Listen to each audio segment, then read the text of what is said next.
वो थक कर बैठ गई।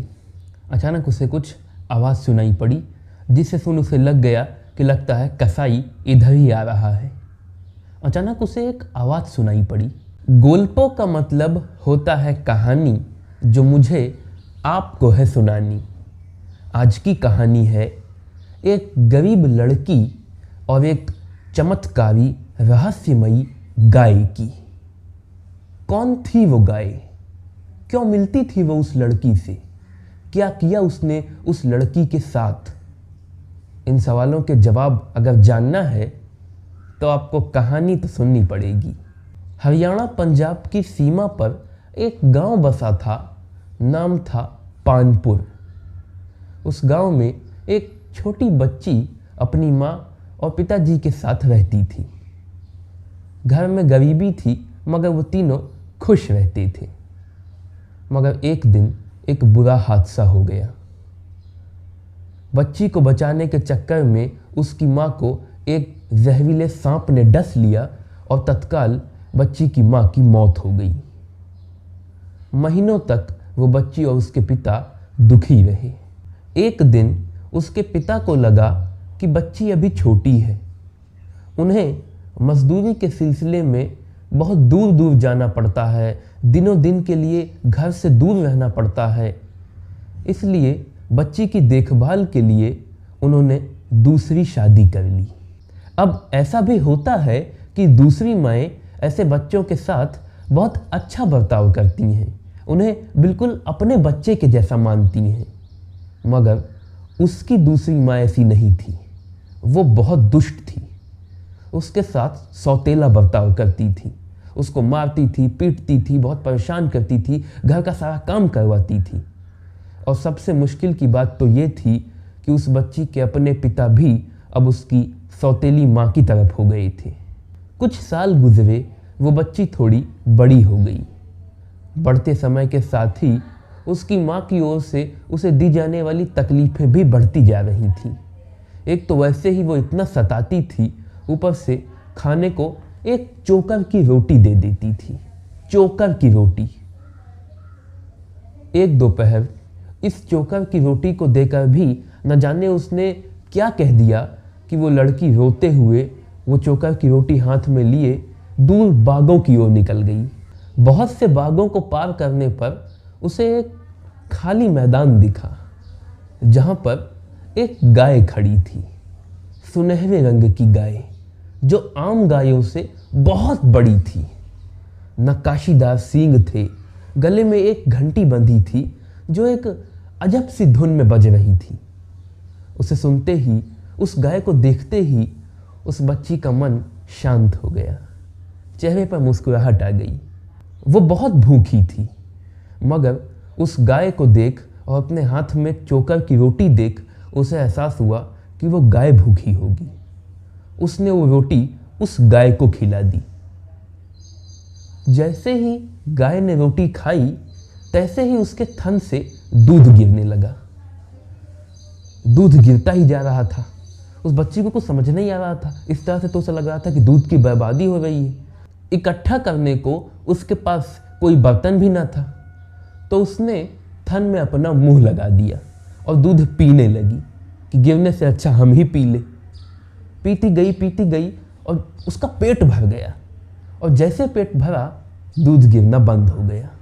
उस गाय से उसकी दोस्ती हो गई और अब तो ये रोज का किस्सा हो गया। रोज वो चोकर की रोटी लेकर घर से भागती, मैदान में पहुंचती, जहां उसे वो गाय मिलती। वो उस गाय को वो रोटी खिलाती, बदले में गाय उसे खूब सारा दूध पिलाती। वो लड़की धीरे धीरे खुश रहने लगी और तंदुरुस्त भी होने लगी। उसकी माँ सोचने लगी, इसको इतना सताती हूँ, चोकर की रोटी खिलाती हूँ, फिर भी ये खुश और हमसे भी ज़्यादा तंदुरुस्त है। उसे शक होने लगा, आखिर हर रोज़ रोटी हाथ में लेकर कहाँ जाती है ये। अगले ही दिन उसने चुपके चुपके उस लड़की का पीछा किया। उसके पीछे मैदान पहुंच गई और उसने सब कुछ अपनी आंखों से देखा। वो हैरान रह गई। अगले दिन उस लड़की को मार पीट कर उसके साथ ज़बरदस्ती वो भी चल पड़ी, एक बड़ी सी बाल्टी लेकर। उस गाय के थन के नीचे उसने वो बाल्टी रख दी। दरअसल उस लड़की की सौतेली माँ का मानना था कि फिर इस गाय का फ़ायदा ये लड़की ही क्यों उठाए, हम भी उठाएंगे। ये खूब खूब दूध देगी, उसको बेचकर पैसे कमाएंगे। मगर उस बाल्टी में गाय ने दूध की एक बूंद भी ना दी।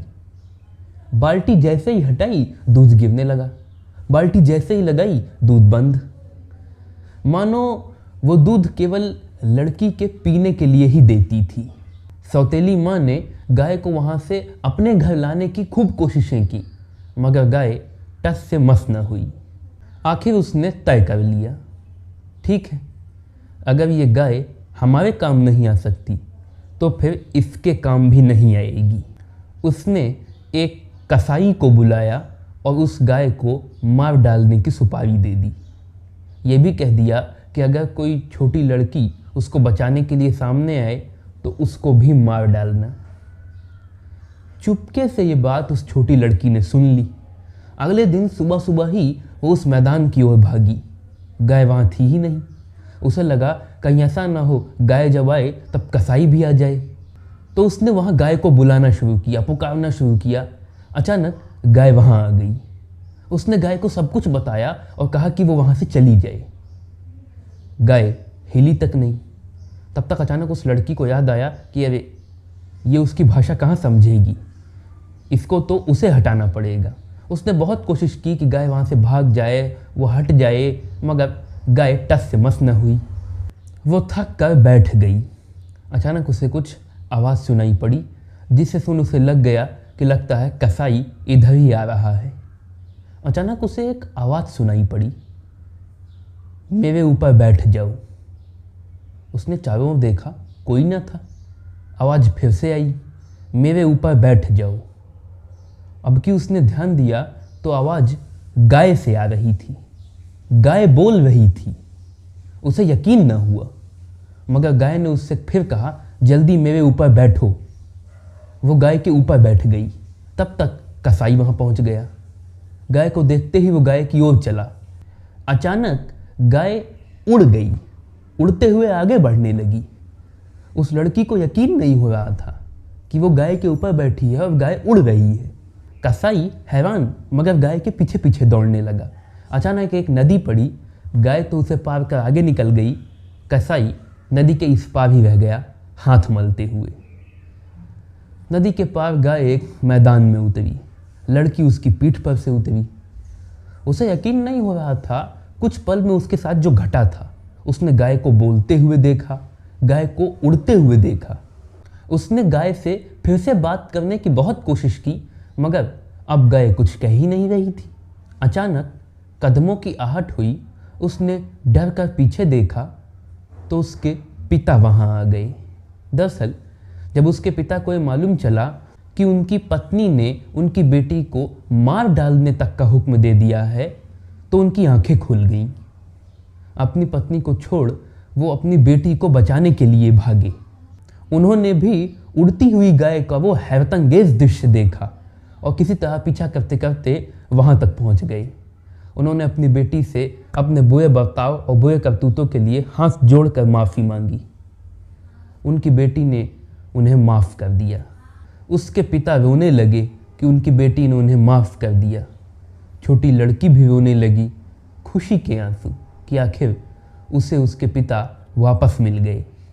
दोनों ने गाय की ओर देखा तो गाय वहाँ थी ही नहीं। जहाँ गाय खड़ी थी वहाँ पर एक घड़ा पड़ा हुआ था, जिसमें सोने, चांदी, हीरे, जवाहरात भरे हुए थे। दोनों ने गाय को खोजने की बहुत कोशिश की। लड़की ने गाय को सैकड़ों आवाज़ें लगाई, बहुत पुकारा, बहुत बुलाया, मगर गाय नहीं आई। अचानक एक आवाज़ आई, तुम दोनों इस खजाने के सही इस्तेमाल से अपनी बाकी की ज़िंदगी खुशहाली में बिताओ। छोटी लड़की और उसके पिता अपने घुटनों पर बैठ गाय को धन्यवाद करने लगे। इसके बाद खजाने के सही इस्तेमाल से उन दोनों ने अपनी बाकी की ज़िंदगी आराम, अमीरी और खुशी खुशी बिताई। हालांकि उस लड़की को हमेशा उस गाय की याद आती थी। उसने बहुत सालों तक उस गाय को बुलाने की, पुकारने की, ढूंढने की बहुत कोशिशें की, मगर वो गाय उसे फिर न दिखी। हमेशा उसके दिमाग में बस एक ही सवाल घूमता था, आखिर वो गाय कौन थी और उसने उसके लिए इतना कुछ क्यों किया।